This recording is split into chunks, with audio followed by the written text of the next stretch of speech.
ځان له توجه به هم کوشش کې او ضروري نه ده چې 100% ستا توجه مانځه کې وي سوچ خامخا یو خوا بل خوا ځي. پیغمبر علیه السلام یو ځل مجلس کې وفرمایل وایي تاسو کې داسې یو قسم نشته چې هغه به پوره توجه سره مونځ وکړي خامخا د دنیا څخه خیال به راځي. نو حضرت علی رضی الله تعالی عنہ دا چیلنج قبول کو. دا الله محبوب زه یم کنه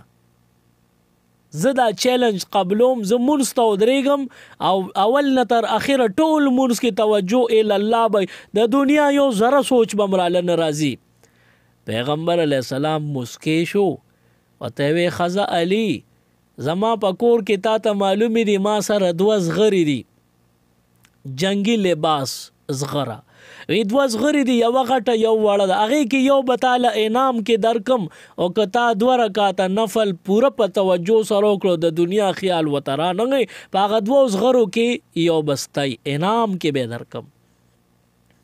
حضرت علی رضی الله تعالی عنہ اخوا شو او نفل ته نیت اتړو چې کله نفل ته ودرېدو لږه شیبه نفل کې تیر شو چې کله سلام واړو پیغمبر علیه السلام ته مخ مبارک راوګرځو را روان شو او داسې مسکی کېږي ځان سره او داسې مړاوې را روان دی.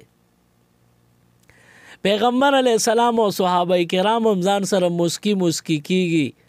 حضرت علی رضی الله عنه چې راغی پیغمبر علیه السلام ته تپوس کې علی وایه کنه مونځ د توجه سره وکړو نو حضرت علی رضی الله تعالی عنہ ته فرمایي د الله محبوبه د اول نه مې ډېر په توجه سره مونځ شروع کړو او بالکل چې کله آخري لمحاتو ته رارسېدم نو زه په زړه کې خوشحاله شوم چې زغره مې وګټله توجه سره مې مونځ وکړو د دنیا خیال اړو رانغی وی بیا مې ناګانه دا خیال راغی چې 2 زغرې دي یو غټه یو وړه ماله به غټه راکوي که وړه. نو معلومه شوه چې د دنیا خیال راته راغی. پیغمبر علیه السلام فرمایي ما راته وینا چې څوک هم داسې نشته چې خالص مونځ به وکړي خامخا